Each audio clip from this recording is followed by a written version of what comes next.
The iron shackles bit into Catherine's wrists as the wagon lurched forward, and she knew with devastating certainty that her brother had just condemned her to a fate worse than death. The summer heat of 1878 pressed down on the dusty trail leading away from the trading post in Deadwood, South Dakota, and Katherine Parker could still hear her brother's voice echoing in her mind. "I am sorry, Kate, but it is the only way." Michael had looked at her with hollow eyes, the same eyes their mother once had, but there was no maternal warmth in them now. Only desperation, and the sick relief of a man who had just purchased his own freedom with someone else's soul. The wagon master, a cruel-faced man named Silas Crawford, had purchased her for $300, the same amount Michael owed to the gambling house that had threatened to string him up if he did not pay. Katherine was 20 years old, and in the span of one terrible morning, she had gone from a free woman trying to make ends meet as a seamstress to property being transported south toward whatever hell awaited her. The other women in the wagon did not speak much. There were 4 of them total, all young, all wearing the same expression of numbed horror. One girl could not have been more than 18, with red hair that hung in tangles around her tear-stained face. Another was older, maybe 25, with dark skin and eyes that had already accepted whatever came next. They were being taken to work in a brothel somewhere in Nebraska, Katherine had overheard. The very thought made her stomach turn. She tried the shackles again, twisting her wrists despite the pain. The metal held firm. Crawford had made sure of that before they left Deadwood. He sat up front now, whistling a tuneless melody while his partner, a thin man with tobacco-stained teeth, drove the horses hard across the prairie. "Stop that," the dark-eyed woman whispered. "You will only hurt yourself and he will enjoy watching you try." Katherine stilled, meeting the woman's gaze. "I cannot just accept this. You have no choice." The words were not harsh, just tired, resigned. But Katherine had spent the last 3 years keeping herself and Michael alive after their parents died of cholera. She had sewn until her fingers bled, had bartered and scraped and gone hungry more nights than she could count, all to keep them together. And this was how Michael repaid that devotion.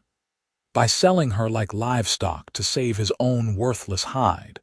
The rage that burned through her veins was the only thing keeping the tears at bay. They traveled for 2 days, stopping only briefly to let the women relieve themselves under Crawford's watchful eye. He fed them hardtack and water, nothing more. At night, they slept in the wagon while the 2 men kept watch in shifts. Katherine barely slept, her mind racing through impossible escape plans. But even if she could somehow slip the shackles, where would she go? The prairie stretched endlessly in all directions, and she had no supplies, no horse, no weapon. On the 3rd day, everything changed. They were following a narrow trail through rolling hills when Crawford suddenly cursed and pulled the wagon to a halt. Katherine craned her neck to see what had caused the commotion. 3 riders had emerged from behind an outcropping of rocks ahead, blocking the path. Cowboys, from the look of them. Real working ranch hands, not the hired guns that men like Crawford usually feared. The one in the center sat tall in his saddle, wearing a worn leather vest over a dark shirt. His hat was pulled low, shadowing his face, but Katherine could see the strong line of his jaw and the easy confidence in the way he held himself. "Afternoon, gentlemen," Crawford called out, his voice taking on a false friendliness. "Something I can help you with." The cowboy in the center walked his horse forward a few steps. "That depends. Where are you headed with these women?" "That is my own business, friend. We are just passing through on our way south." "I do not think I believe you." The cowboy's voice was deep and calm, but there was steel underneath. "Those women are shackled like prisoners. That is not how decent folks travel." Crawford's hand moved toward the rifle beside him, but the cowboy's gun was already drawn, appearing in his hand like magic. The two men with him had their weapons out as well, all pointed steadily at Crawford and his partner. "I would not do that if I were you," the cowboy said quietly. Katherine's heart hammered in her chest. She did not know if this was rescue or just a different kind of danger, but she found her voice. "Please," she called out. "He purchased us. We are being taken against our will." The cowboy's jaw tightened. He dismounted in one fluid motion and walked toward the wagon, keeping his gun trained on Crawford. When he reached the back, he looked up at the women, and Katherine finally saw his face clearly. He was young, maybe 24 or 25, with serious gray eyes and weathered skin that spoke of years working outdoors.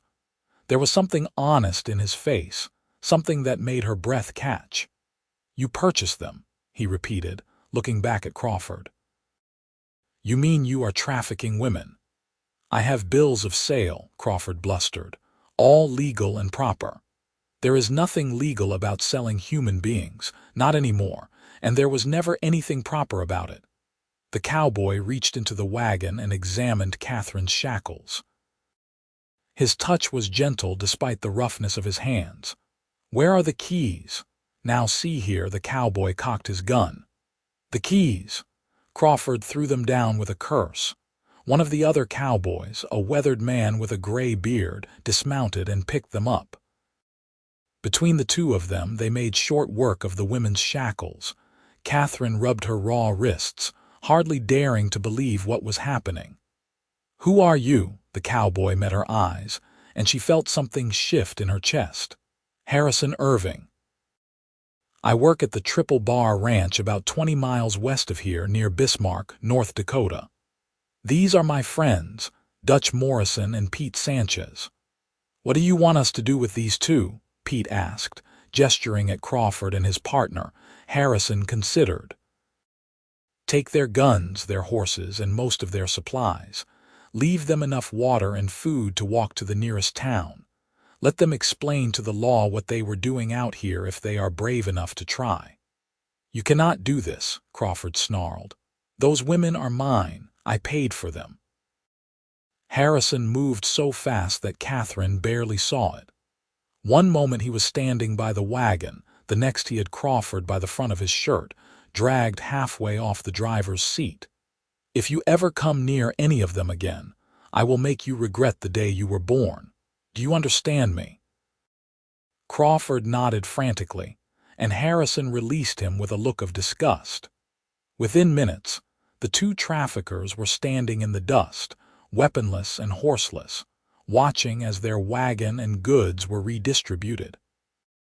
The four rescued women huddled together, still processing their sudden reversal of fortune. "What happens to us now?" the red-haired girl asked in a small voice. Harrison turned to them, his expression softening. "That is up to you. We can take you wherever you want to go, help you get settled somewhere safe. You are free, truly free." The dark-eyed woman spoke up. "I have nowhere to go. No family, no money. I suppose I will try my luck in one of the towns, find work if anyone will hire me." "The Triple Bar is always looking for help," Harrison said. "Our cook is getting on in years and could use assistance in the kitchen. Our foreman's wife runs the household, and she has been asking for another set of hands with the mending and cleaning. It is honest work, and you would have a roof over your head and 3 meals a day. Any of you would be welcome." Katherine found herself speaking before she could think better of it. "I can sew. I was a seamstress before this." Harrison's gray eyes found hers again, and that strange flutter returned to her chest. "Then you would be especially welcome. Miss Alma, that is the foreman's wife, has been trying to keep up with mending for 25 ranch hands and going half mad doing it." The other women gradually agreed as well, having no better options and sensing, as Katherine did, that Harrison Irving was a man who could be trusted. It was in the straightforward way he spoke, the respect with which he treated them, the genuine anger he had shown at their situation. They traveled for the rest of the day, with the four women taking turns riding the horses that had been confiscated from Crawford. Harrison offered Katherine his own horse and walked alongside for several hours. She found herself studying him when she thought he was not looking, noticing the way his shoulders were broad but not bulky, the way he moved with purpose but never haste. He caught her looking once and gave her a small smile that made warmth spread through her chest, despite everything she had just endured. "How did you know to stop the wagon?" she asked as the sun began to sink toward the horizon, painting the prairie gold and orange. "We did not know exactly," Harrison admitted. "We were heading back to the ranch after picking up supplies in town when Dutch noticed the wagon, said something about it did not sit right with him. When we got closer and saw the women in the back, saw the shackles. Well, we could not let that stand. Most men would have minded their own business. I am not most men." He said it simply, as a statement of fact rather than boasting. "My mother raised me to believe that we are all responsible for each other. That standing by while someone suffers makes you complicit in that suffering. Your mother sounds like a wise woman." "She was. She died 4 years ago, fever took her, but I try to live the way she taught me." Katherine felt a kinship with him in that moment, two people who had lost their mothers too young. "My mother died 3 years ago, cholera. I am sorry. That is a hard way to lose someone." "Yes." She paused, then added quietly, "My brother, he was the one who sold me to Crawford to pay off gambling debts." Harrison looked up at her, and the compassion in his eyes nearly undid her. "That is a betrayal I cannot fathom. You deserved better than that." The tears she had been holding back finally came, silent and hot on her cheeks. Harrison did not try to stop them or tell her everything would be fine. He simply walked beside the horse, steady and present, until she had cried herself out. They reached the Triple Bar Ranch as twilight was giving way to full darkness. It was larger than Katherine had expected, with a main house, several outbuildings, and a bunkhouse for the ranch hands. Lantern light glowed in the windows of the main house, welcoming and warm. A tall woman in her 40s came out onto the porch, wiping her hands on her apron. "Harrison Irving, where have you been? We expected you back hours ago. Your father has been pacing a trench in the floor." "Sorry, Miss Alma.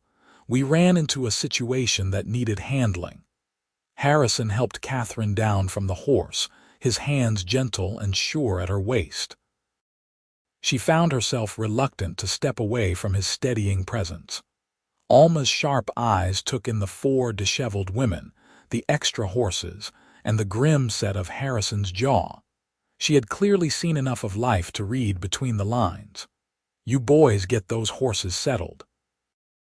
I will see to these ladies." Her voice softened as she addressed the women. "Come on inside. You look half-starved and completely exhausted." The interior of the main house was clean and comfortable, furnished simply but with care. Alma ushered them into a large kitchen where a pot of stew was bubbling over the fire. She ladled generous portions into bowls and set out fresh bread, not asking questions, just providing what was needed. Katherine had not realized how hungry she was until the first bite of hot food hit her tongue. She ate slowly, savoring every mouthful while Alma bustled about, heating water for baths and pulling out clean clothes that would fit well enough until proper arrangements could be made. An older man entered the kitchen, weathered and gray-haired with kind eyes that reminded Katherine of Harrison's. "You must be the young ladies my son rescued today," he said. "I am Henry Irving. Welcome to the Triple Bar." "Your son is a good man," Katherine said quietly. Henry's face creased into a smile. "That he is. His mother would be proud of him today." Harrison himself appeared a while later, cleaned up from the trail and looking somewhat embarrassed by all the attention. He caught Catherine's eye across the room and gave her that small smile again, and she felt something warm and hopeful unfurl in her chest. It was too soon for such feelings, she told herself. She had just escaped a nightmare. She should not be noticing the way Harrison's hair curled slightly at his collar, or the way his smile reached his eyes when he looked at her. But her heart did not seem to care about logic. That first night, Katherine slept in a real bed in a small room off the main house, the first safe sleep she had had in days. When she woke in the morning to sunlight streaming through clean windows and the sound of birds singing outside, she had to remind herself that this was real. She was free. She was safe. Alma put her to work that very first day, showing her the massive pile of mending that needed doing. "The boys are hard on their clothes," she explained with fond exasperation, "always tearing seams and losing buttons. If you can help me keep up with this, you will earn your keep 10 times over." Katherine settled into the work with relief. It was familiar, something she was good at, something that made sense. The other women found their places too. The dark-eyed woman, whose name was Rosa, took to the kitchen work immediately. The red-haired girl, Margaret, proved to have a way with the chickens and the kitchen garden. The fourth woman, Sarah, was quieter but showed skill with the ranch's books and correspondence. The days fell into a rhythm. Katherine would rise early, help with breakfast, then settle into her sewing. Harrison and the other ranch hands would come and go, tending to the cattle and horses, mending fences, doing the endless work that a ranch required. Katherine found herself watching for Harrison, noticing when he rode out in the morning, feeling a flutter of relief when he returned safely in the evening. He seemed to be watching for her too. Their eyes would meet across the dinner table, and he would find excuses to linger in the main house, asking if she needed anything or updating her on his father's plans for the ranch. They talked about small things at first: the weather, the cattle, the way the prairie looked at sunset. But gradually, the conversations deepened. One evening, about 2 weeks after her arrival, Katherine was sitting on the porch doing some mending by lantern light when Harrison joined her. "Mind if I sit? Please do." He settled onto the porch steps beside her chair, long legs stretched out. They sat in comfortable silence for a moment before he spoke. "How are you settling in?" "Better than I expected. Everyone here has been so kind. Your father, Alma, the other men. I never thought I would feel safe again, but I am starting to. I am glad." He turned to look at her, his expression serious in the lamplight. "I think about what might have happened if we had not come across that wagon. It keeps me awake at night sometimes. But you did come across it. You saved us. That is what matters." "Katherine," he said, and the way he spoke her name made her heart skip. "I want you to know that you are welcome here for as long as you want to stay, not just as a worker but as part of this place, part of our family." She set down her mending, meeting his eyes. "I feel that, more than I can say. After what my brother did, I thought I would never trust anyone again, but you have all been so good to me." "Your brother was a fool." Harrison's voice was fierce. "He threw away something precious to save his own skin. I hope I never meet him because I am not sure I could control my temper. I do not think I want to meet him again either. I spent so long trying to take care of him, sacrificing everything to keep us together, and he repaid that by selling me like I meant nothing." Harrison reached out and gently took her hand. The touch sent electricity up her arm. "You mean something," he said quietly. "You mean a great deal." She looked at their joined hands, his rough and tanned, hers marked with needle pricks and old calluses. "Harrison, you do not have to say anything," he interrupted gently. "I just wanted you to know. No pressure, no expectations. Just the truth." But Katherine found she wanted to say something. I think about you too, more than I probably should given everything that happened. Some mornings the first thing I do is look to see if your horse is in the stable. When you ride out, I worry until you come back. I know it is foolish, I barely know you, but it is not foolish. Harrison's thumb traced gentle circles on the back of her hand. I have been drawn to you since the moment I saw you in that wagon. I have never believed much in fate, but meeting you felt like something that was meant to happen. Even though it was under such terrible circumstances. Maybe especially because of that. I got to see your strength right from the start. The way you spoke up even though you were scared. The way you have built a new life here without complaint. You are remarkable, Katherine Parker. She felt tears prick her eyes, but they were good tears this time. No one has ever called me remarkable before. Then no one has been paying attention. They sat together on the porch until the stars came out, talking about everything and nothing. Harrison told her about growing up on the ranch, about his mother's death, and how hard his father had taken it. About his dreams of expanding the triple bar, making it into something even greater. Katherine told him about her childhood, the happy years before her parents died, and the hard years after. About her love of sewing and her secret dreams of one day having a dress shop of her own. You could have that here, Harrison said. Not just mending ranch clothes, but making new dresses for the ladies in town. Alma would support it, I know she would, and my father would help you get set up. That is a beautiful dream. It does not have to be just a dream. When they finally said goodnight, Harrison held onto her hand for an extra moment. Thank you for telling me about yourself, for trusting me. Thank you for listening, for caring. He smiled, and it was like the sun coming out. That is easy, Katherine. Caring about you is the easiest thing in the world. After that night, something shifted between them. They were not hiding their growing feelings anymore, though they were taking things slowly, carefully.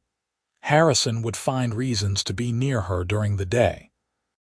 Katherine would save him the best pieces of bread at dinner.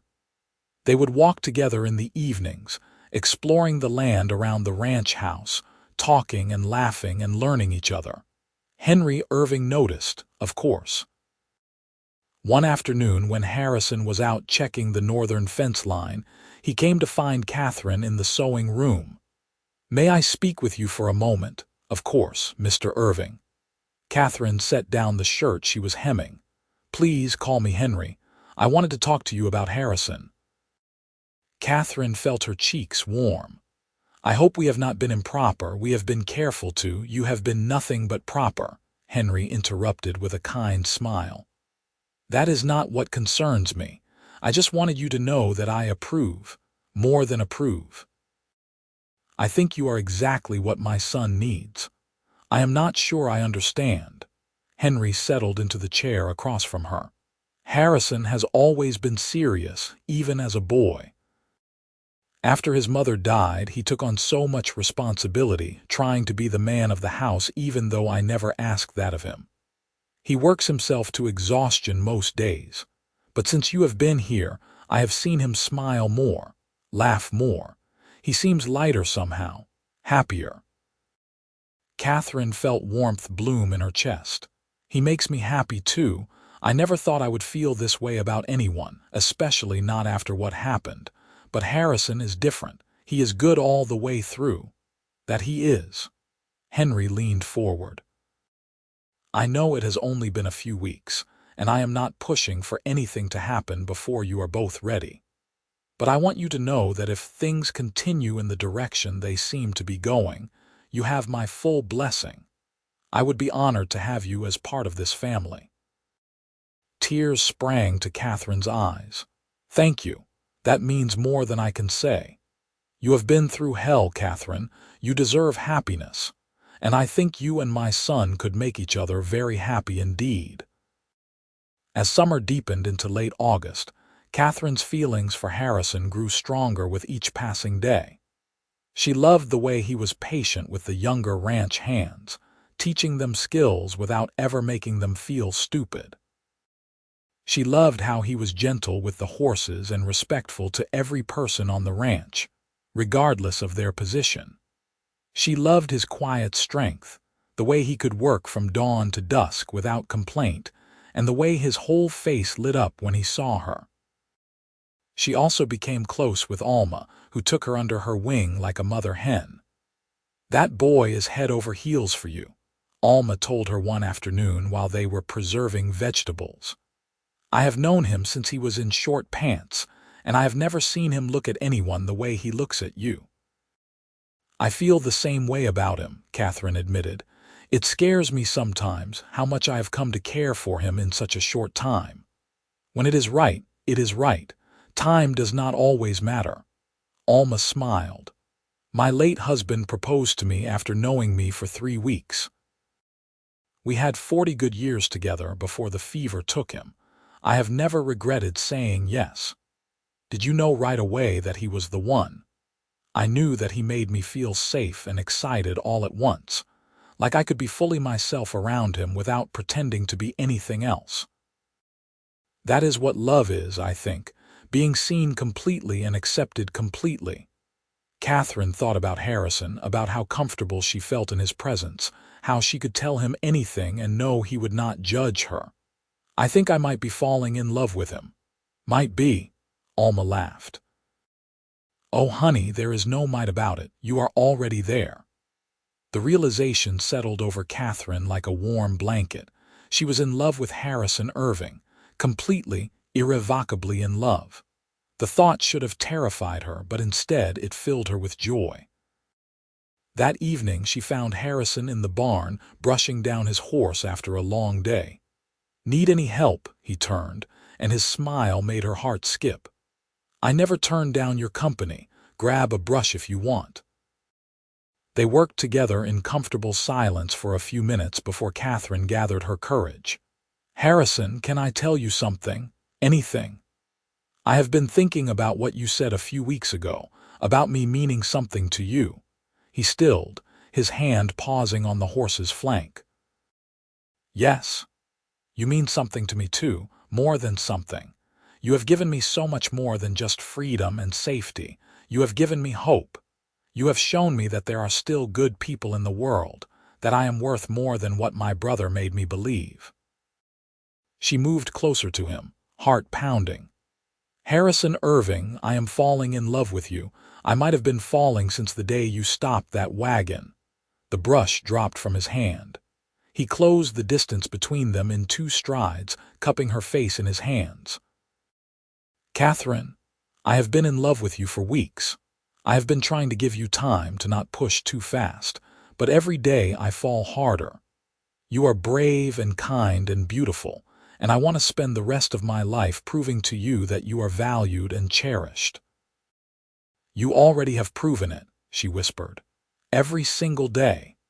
Then can I kiss you? Because I have been wanting to for so long I can barely stand it." Instead of answering, Katherine rose on her toes and closed the remaining distance between them. His lips met hers, gentle at first, then deeper as she leaned into him. His arms came around her waist, holding her close, and she felt like she had finally come home. The kiss was everything a first kiss should be, sweet and passionate and full of promise. When they finally pulled apart, both breathless, Harrison rested his forehead against hers. "I know this is fast. I know we should probably wait longer, be more practical. But Katherine, I want to marry you. I want to build a life with you, have children with you, grow old with you. If you will have me, are you proposing right now, in a barn?" But she was laughing, joyful tears streaming down her face. "I know it is not romantic. I do not have a ring yet. I just could not keep it in any longer." "It is perfect," Katherine said firmly. "And yes, yes, I will marry you. I would marry you tomorrow if I could." Harrison let out a whoop of joy and spun her around, both of them laughing like children. The horses whinnied in surprise, but neither of them cared. They were too busy kissing again, unable to get enough of each other now that they had finally given in to their feelings. They told Henry and Alma that night at dinner. Henry grinned and shook Harrison's hand, pulling Katherine into a warm hug. "Welcome to the family, daughter." Alma cried and hugged them both. "I knew it, I told you, did I not? When it is right, it is right." The other women congratulated them as well, genuinely happy. Rosa hugged Katherine tightly. "You deserve this. After everything, you deserve happiness." They decided on a short engagement, planning the wedding for late September. There was no reason to wait, Harrison argued, and Katherine agreed. They had both already waited long enough for happiness. The next few weeks were a flurry of activity. Katherine sewed her own wedding dress, a simple but elegant design in cream-colored silk that Alma helped her order from a shop in Bismarck. Harrison worked with his father to add a room onto the main house where he and Katherine would live until they could build a place of their own.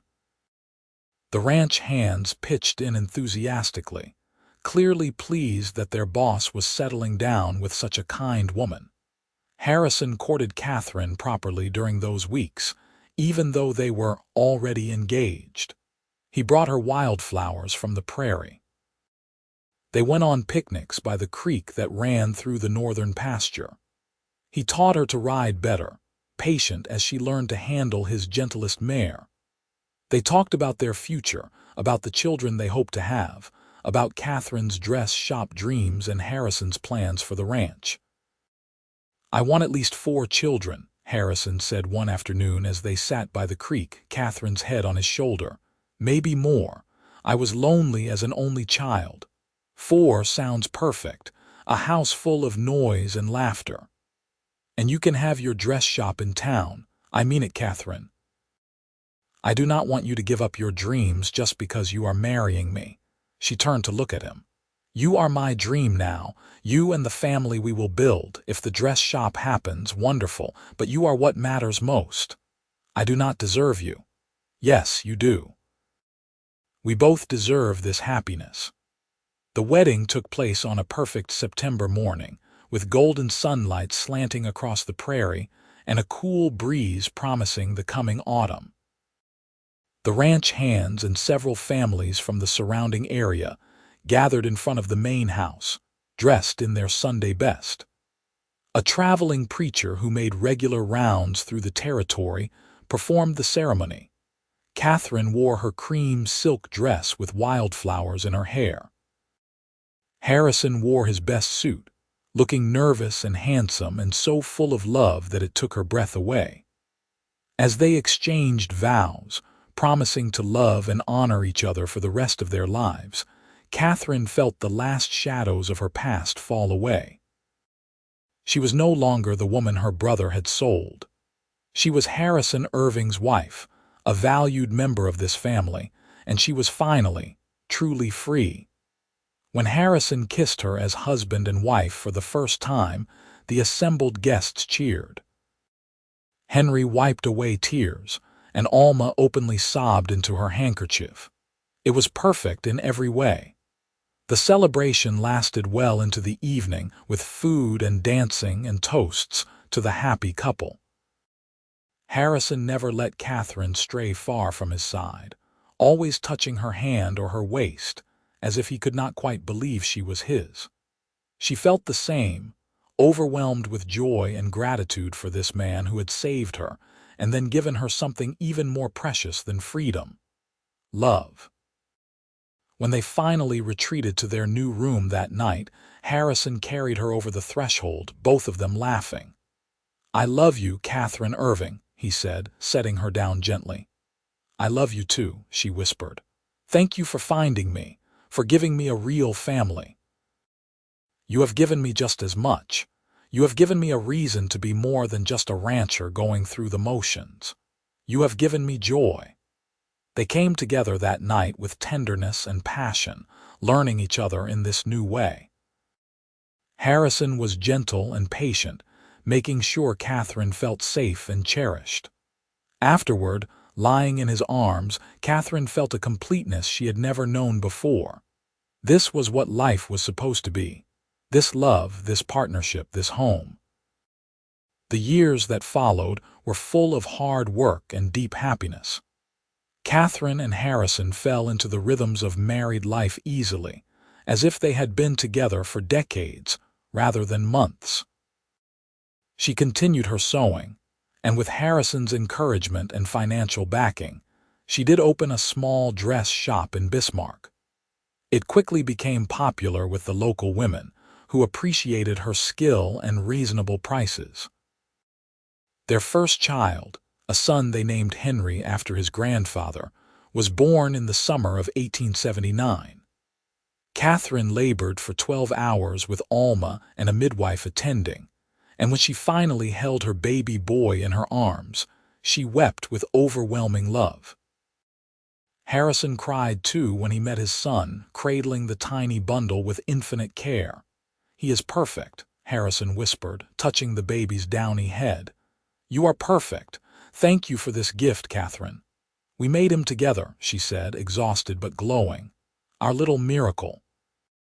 Old Henry was delighted with his namesake grandson, spending hours rocking the baby and telling him stories, even though the infant was far too young to understand.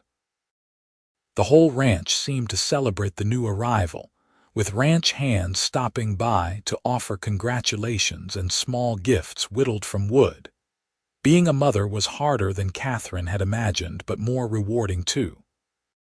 She loved watching Harrison with their son, seeing his strength tempered with such gentleness. He would come in from a long day of work and immediately seek out his family, taking little Henry from Katherine's arms so she could rest, walking the floor with the baby when he was fussy at night. "You are a wonderful father," Katherine told him one evening as she watched him making silly faces at their giggling son. "I have a good example in my own father, and I have you to show me how to love without reservation." Harrison looked at her with such devotion that her heart swelled. "You have made my life complete, Katherine. I hope you know that. You have done the same for me. I never dreamed I could be this happy." Their second child, a daughter they named Caroline, was born in 1881. She had Harrison's gray eyes and Katherine's dark hair, and she was adored from her first breath. Young Henry, now 2 years old, was fascinated by his baby sister, always wanting to help care for her. The years rolled on, bringing both challenges and joys. There were hard winters when they worried about the cattle. There were dry summers when the creek ran low. Old Henry's health began to decline, though he remained active and involved in the ranch well into his 70s. Katherine's dress shop thrived, becoming a gathering place for the women of Bismarck where they could socialize as well as shop. In 1883, Katherine gave birth to twins, a boy and girl they named Matthew and Margaret. The ranch house was chaos with 4 young children, but it was joyful chaos.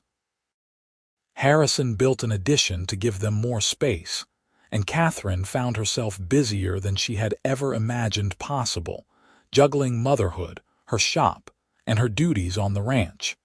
But she was never alone in the work. Harrison was a true partner, sharing the load of child rearing without complaint. Alma, though aging herself, was always ready to step in and help. Rosa, who had remained on the ranch and married one of the ranch hands, had children of her own now, and the youngsters all played together like siblings. One evening in late 1885, after finally getting all 4 children to bed, Katherine and Harrison collapsed onto the porch swing together. "I am exhausted," Katherine admitted, leaning into her husband's warmth. "So am I. But it is a good kind of tired, is it not? The best kind." She looked up at the stars, thinking about how far she had come from that terrified woman in the wagon 7 years ago. "Harrison, do you ever think about how we met? About what might have happened if you had not stopped that day?" "I try not to. The thought is too terrible. I used to have nightmares about it, about Crawford, about what he planned to do with us, but I have not had one in over a year now. I think I have finally healed from it." Harrison pulled her closer. You are the strongest person I know, Katherine Irving. You took something horrible and turned your life into something beautiful. Our children are lucky to have you as their mother. They are lucky to have you as their father, too. You have given me everything I ever dreamed of and so much more. A home, a family, safety, love. You saved me in every way a person can be saved. You saved me right back. I was just going through the motions before you came along. Now, every day has purpose and joy.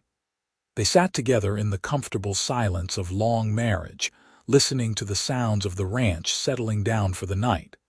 Katherine thought about her brother sometimes, wondered what had become of him, but she no longer felt the sharp pain of his betrayal. She had forgiven him, not for his sake but for her own, so she could move forward without that burden. Old Henry passed peacefully in his sleep in the spring of 1886, surrounded by family. They buried him on the ranch, under a cottonwood tree where he used to sit and watch the sunset. Harrison grieved deeply for his father, but he took comfort in knowing that Henry had lived to see his son happily married with 4 healthy grandchildren. "He was so proud of you," Katherine told Harrison as they stood by the grave a few days after the funeral. "He told me once that you had become a better man than he ever was. That is not true. He was the best man I ever knew. Then you are his equal, and he knew it." With Henry's passing, Harrison officially became the owner of the Triple Bar Ranch.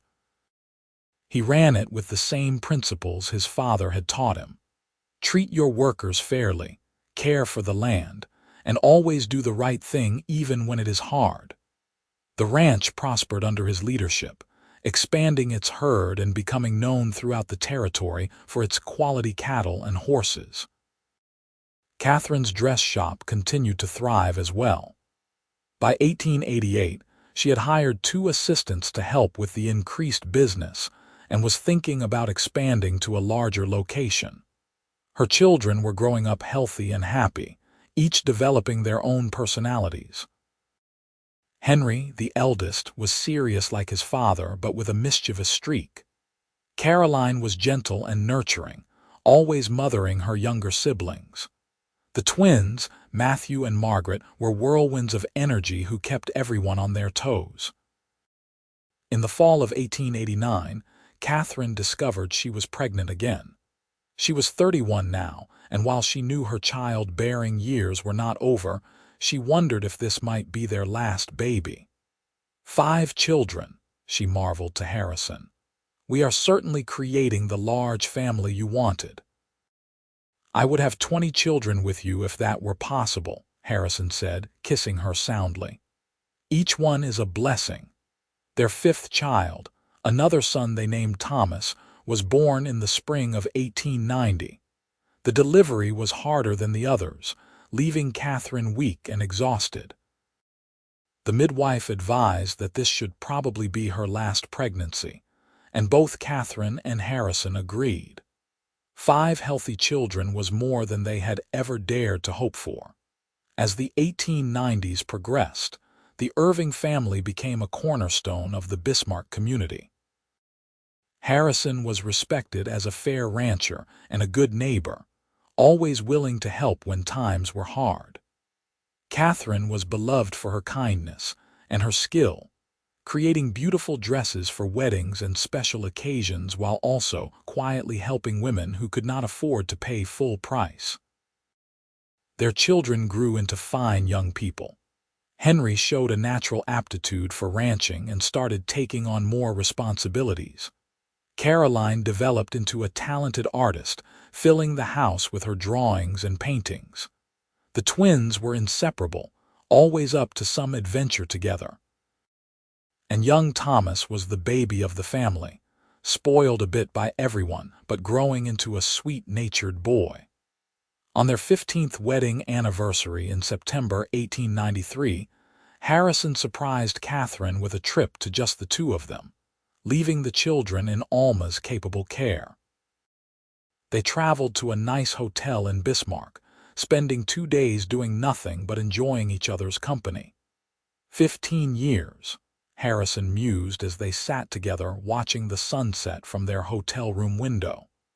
Sometimes it feels like yesterday that I first saw you in that wagon. Other times it feels like we have been together forever. Both are true, I think. Time is strange that way. Katherine leaned against him. Have you been happy, Harrison, truly happy? Every single day. Even the hard days are good because I am facing them with you. He turned to look at her, love shining in his eyes. You are my everything, Katherine. My wife, my partner, my best friend. I would choose you 1,000 times over. She kissed him softly. And I would choose you, always you. They made love that night with the passion and tenderness of long married lovers who knew each other's bodies and hearts intimately. Afterward, Harrison held Katherine close, tracing lazy patterns on her skin. You ever wish things had been different? He asked quietly. That we had met under better circumstances. Katherine considered the question seriously.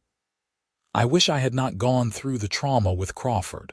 I wish my brother had been a better man. But I do not wish away how we met because that is what brought me here. To you, to our children, to this life. And I would not trade this life for anything.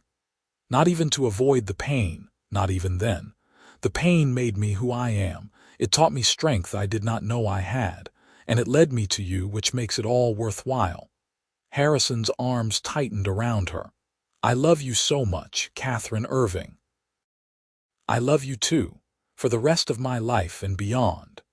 The years continued to pass, bringing the inevitable changes that time brings. Alma passed away in 1895, mourned by the entire ranch community.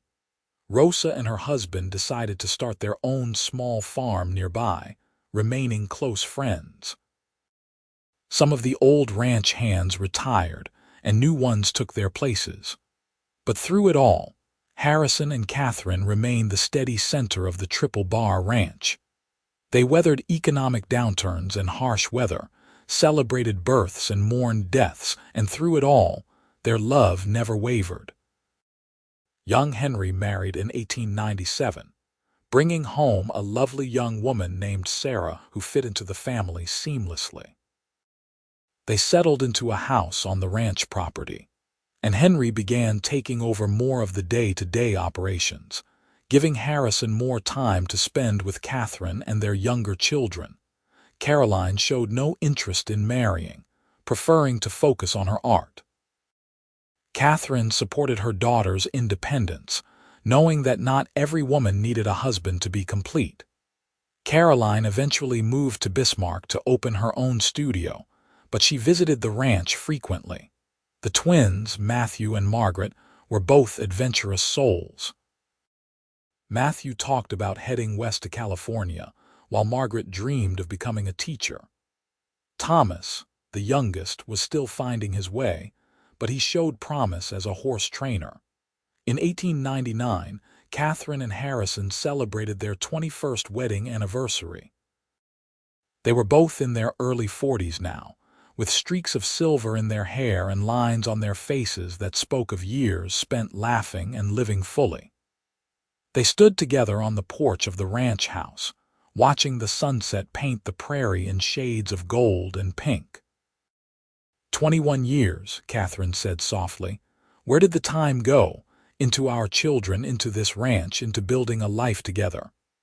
Harrison pulled her close, and I would not change a single moment of it. Not even the hard times, especially not the hard times. They showed me what we are made of, what we can survive together. Katherine turned in his arms, looking up at the man she had loved for more than 2 decades. His face was weathered now, his hands rougher, but his eyes still held the same kindness and strength that had drawn her to him in the first place.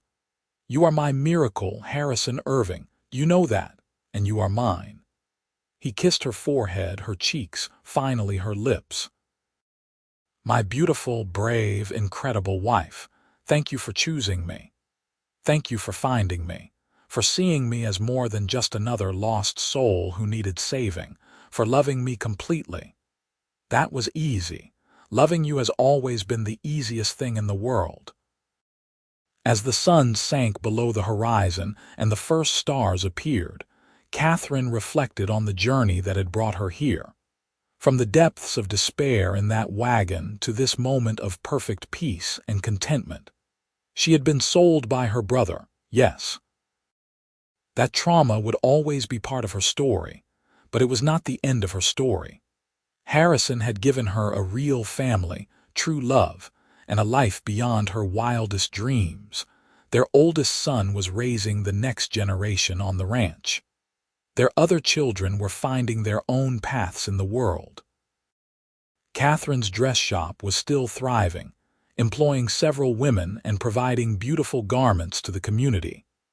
The Triple Bar Ranch was successful and respected.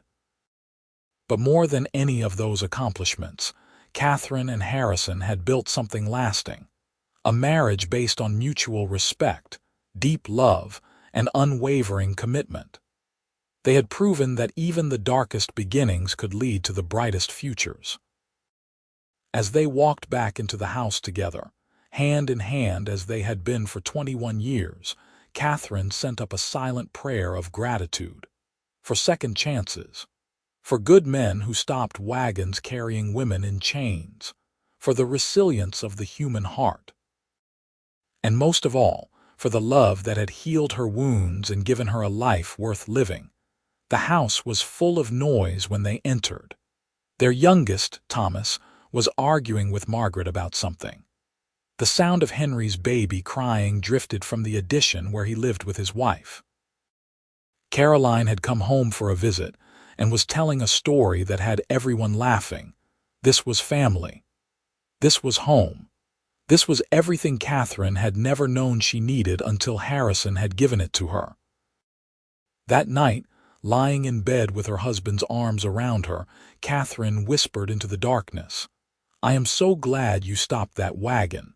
Harrison's arms tightened. "So am I. Best decision I ever made. I used to wonder what I did to deserve such happiness after everything I went through." "You survived. You kept your heart open even when you had every reason to close it. That is what you did to deserve this." Katherine turned in his embrace, kissing him deeply. After all these years, he could still make her heart race. "I love you, Harrison, with everything I am." "And I love you, Katherine, forever and always." As they drifted off to sleep, Katherine's last thought was one of profound gratitude. She had been sold into slavery by her own brother, had faced a nightmare that could have destroyed her. But a cowboy had found her and given her something infinitely precious. Freedom, family, and a love that would last for all their days. The years continued to unfold, bringing new joys and challenges. Matthew did eventually head to California, sending letters home describing the beautiful coastline and the opportunities there. Margaret became a schoolteacher in Bismarck, shaping young minds with the same gentle strength her mother had shown. Thomas stayed on the ranch, working alongside his father and older brother, becoming a renowned horse trainer whose animals were sought after throughout the territory. In 1902, Katherine became a grandmother for the second time when Henry and Sarah welcomed another child. Holding her tiny granddaughter, Katherine was overwhelmed with emotion.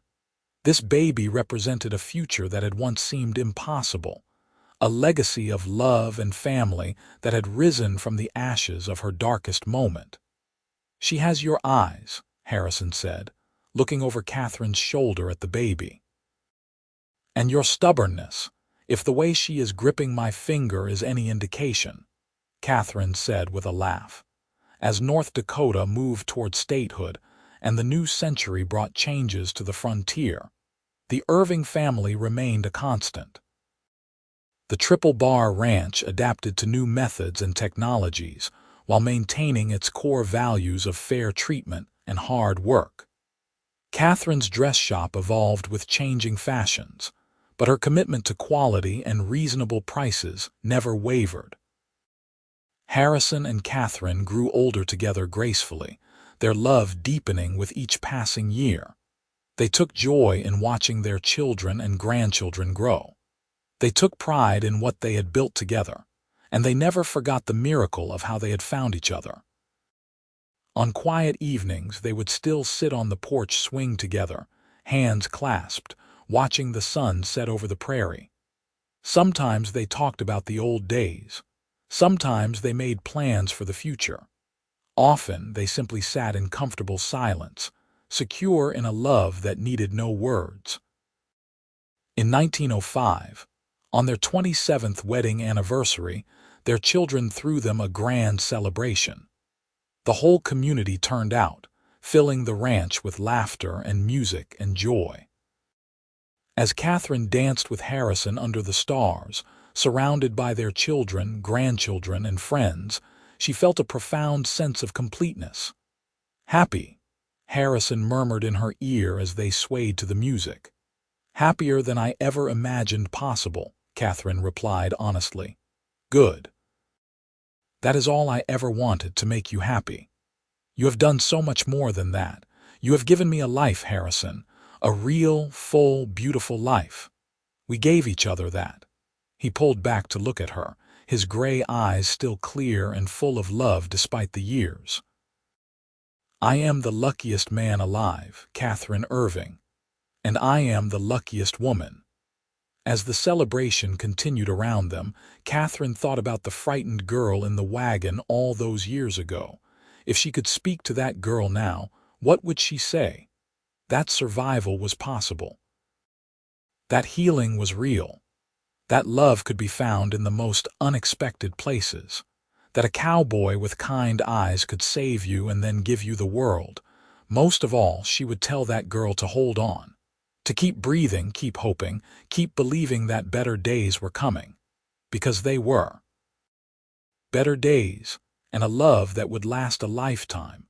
The music swelled, and Harrison spun Katherine around, both of them laughing like the young couple they had once been. Their children watched with warm smiles, knowing they were witnessing something special. A love story that had started with tragedy but had bloomed into something beautiful and enduring. As the night wore on and the stars wheeled overhead, Katherine felt the last traces of old pain finally release their hold. She was whole. She was loved.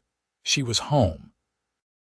And she knew, with absolute certainty, that she would love Harrison Irving until her last breath and beyond. He had found her when she was lost, saved her when she needed saving, and given her a family that was more precious than gold. This was her happily ever after.